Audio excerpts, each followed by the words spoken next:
जय श्री राम दोस्तों, मैं केशवर पाल आज फिर एक नई वीडियो के साथ आपके सेवा में हाजिर हुआ। दोस्तों, एमपी फास्ट खबर वाले हेमंत दास ये इन्होंने अपने चैनल पे मेरे खिलाफ एक लाइव चलाया था जिसका टाइटल रखा था ये लोग केशवर पाल नहीं केशवर काल।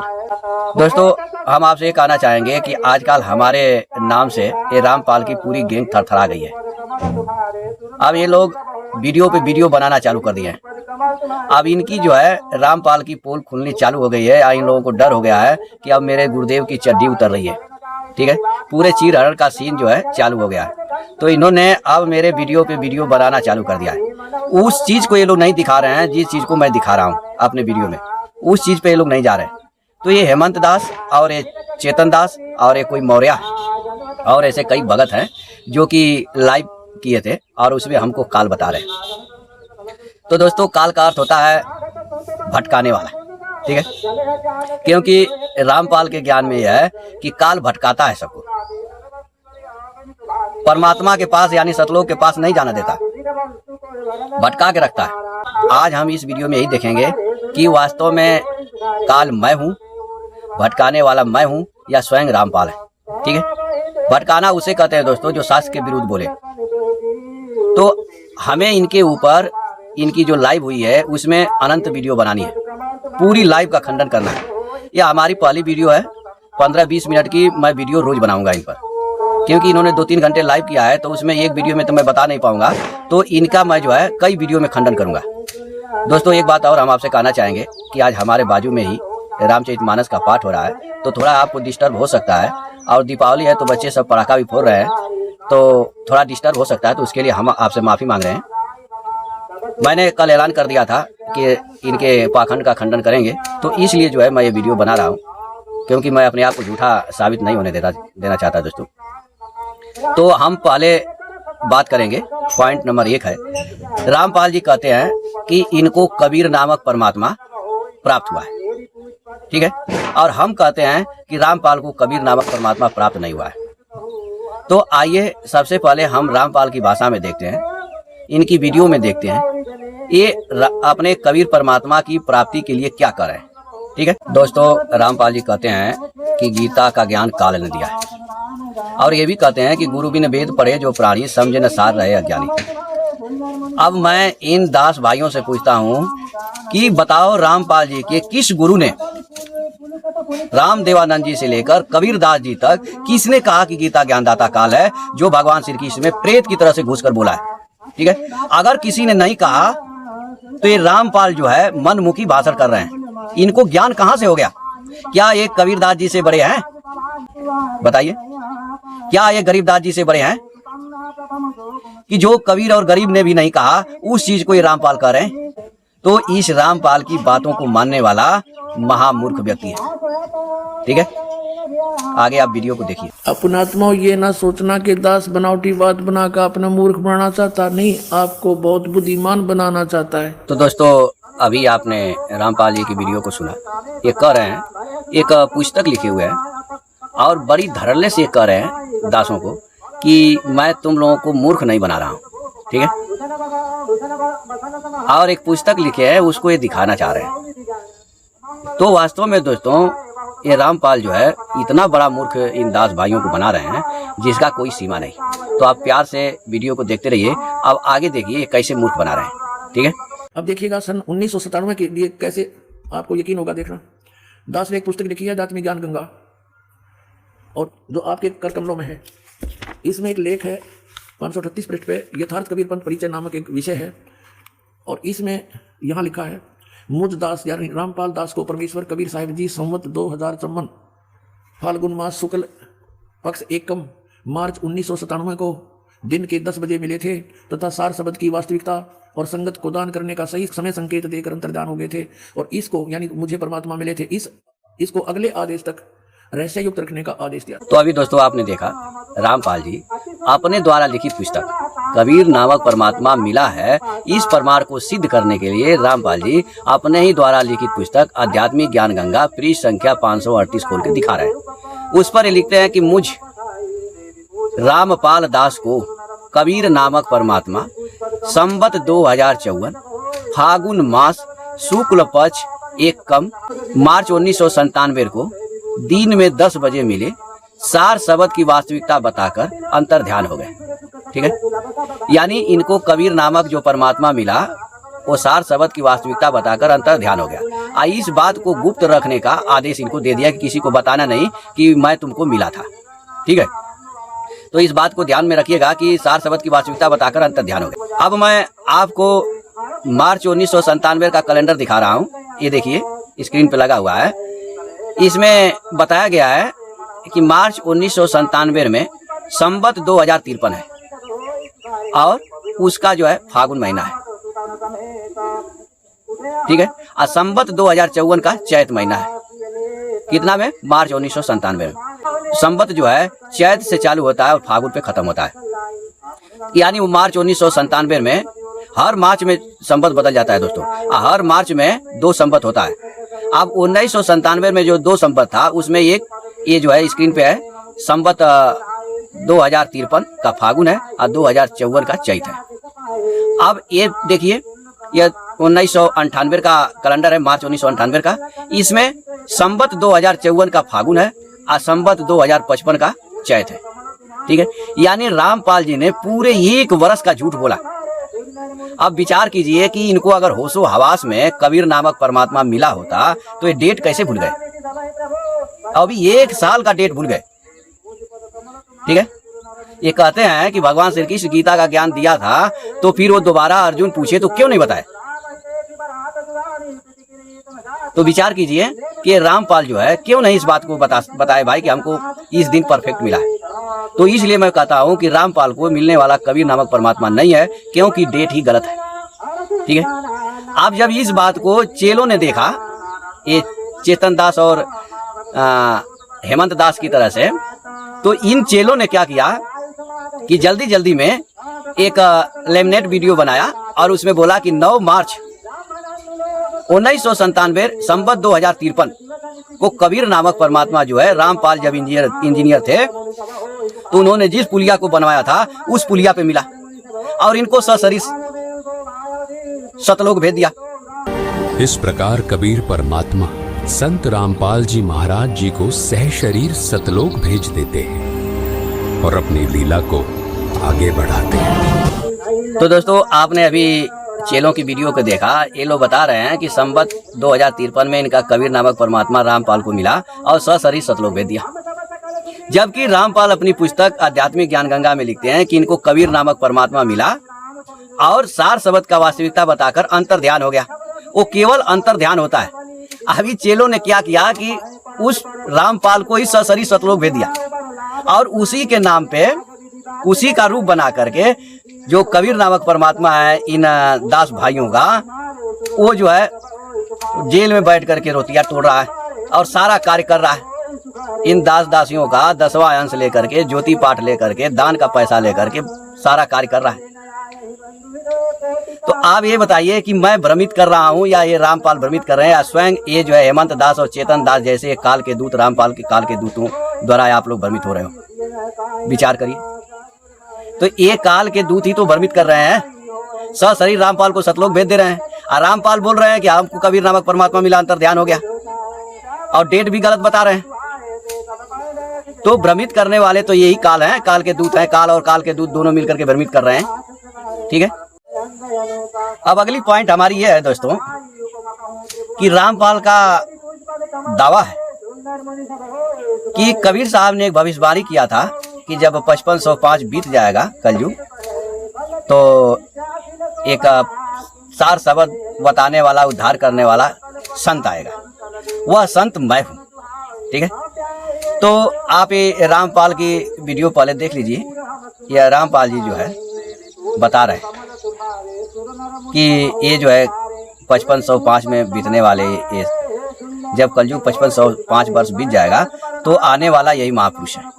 ठीक है, वीडियो थोड़ा सा देख लीजिए, एक कटिंग।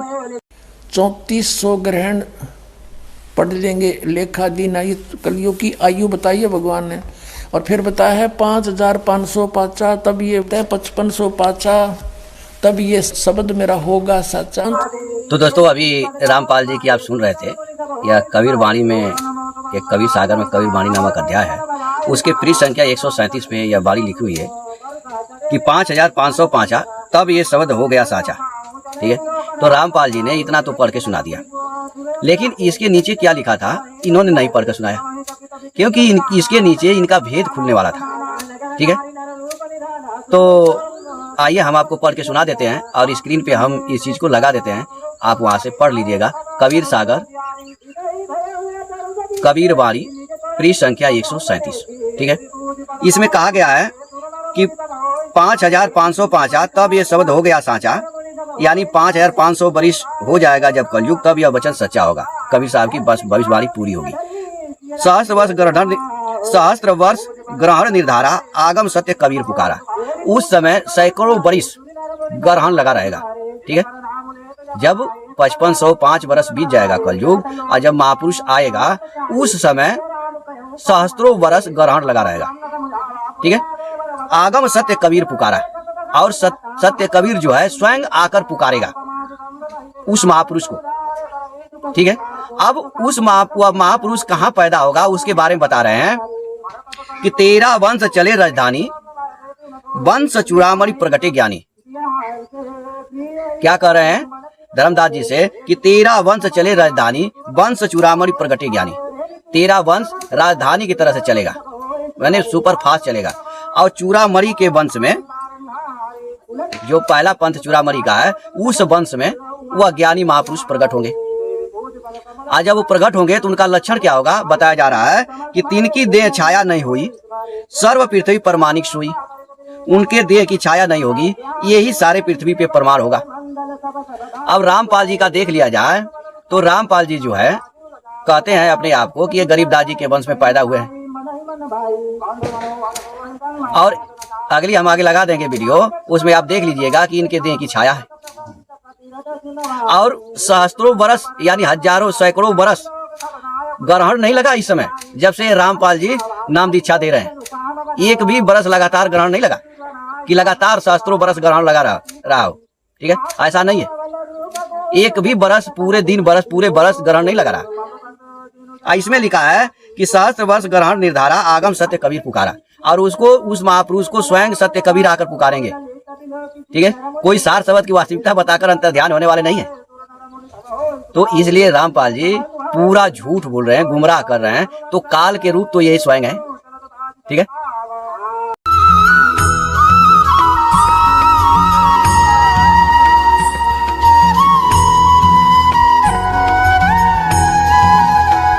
तो दोस्तों अब हम आपको ये भी प्रमाण दे दें कि 5505 बरस अभी बीता नहीं है।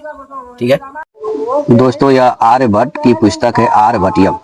इसके संपादक है, अनुवाद करता है डॉक्टर सत्यदेव शर्मा।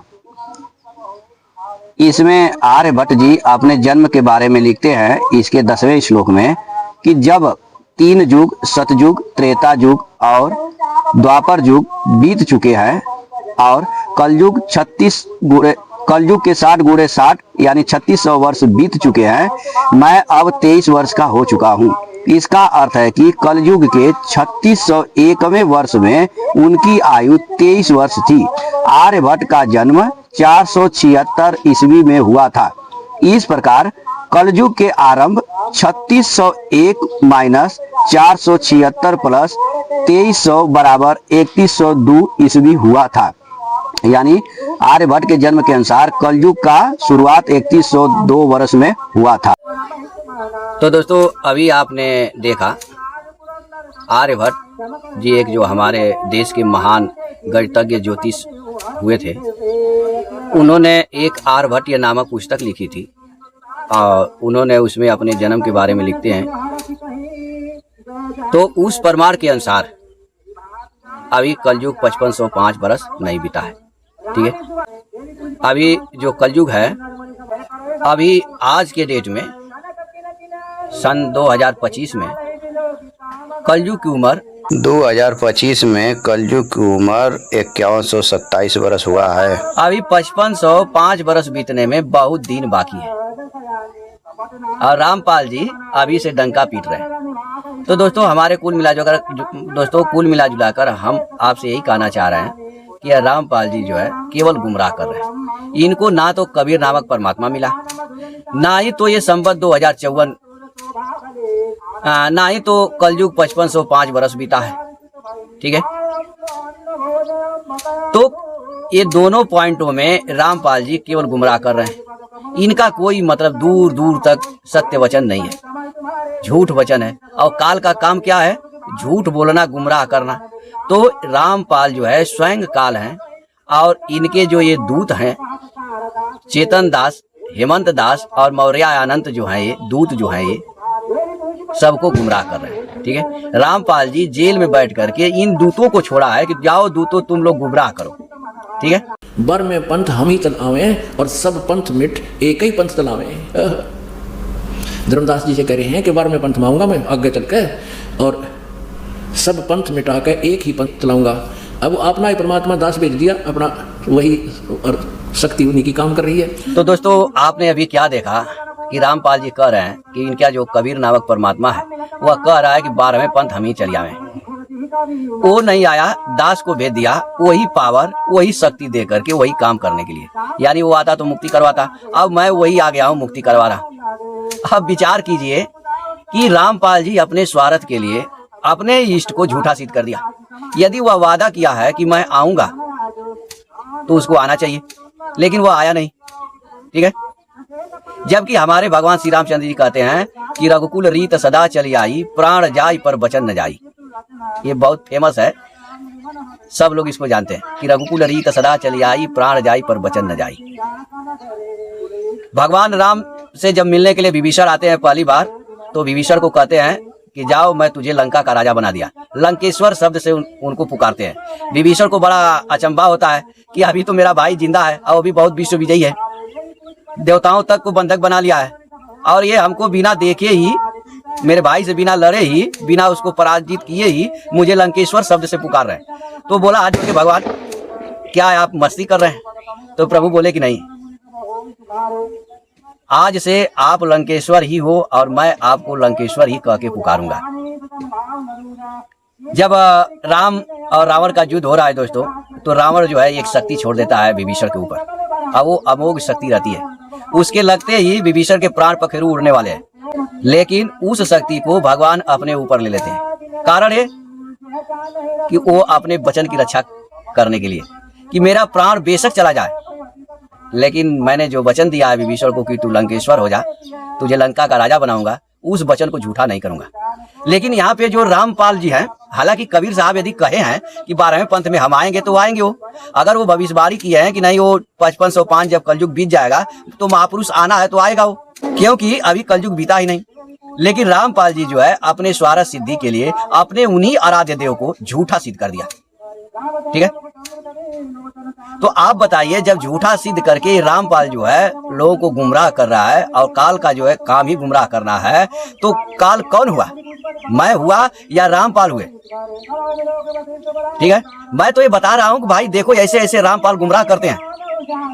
लेकिन ये हेमंत दास, चेतन दास इत्यादि जो इस रामपाल काल के काल दूत है, वो मुझे काल दूत बता रहे।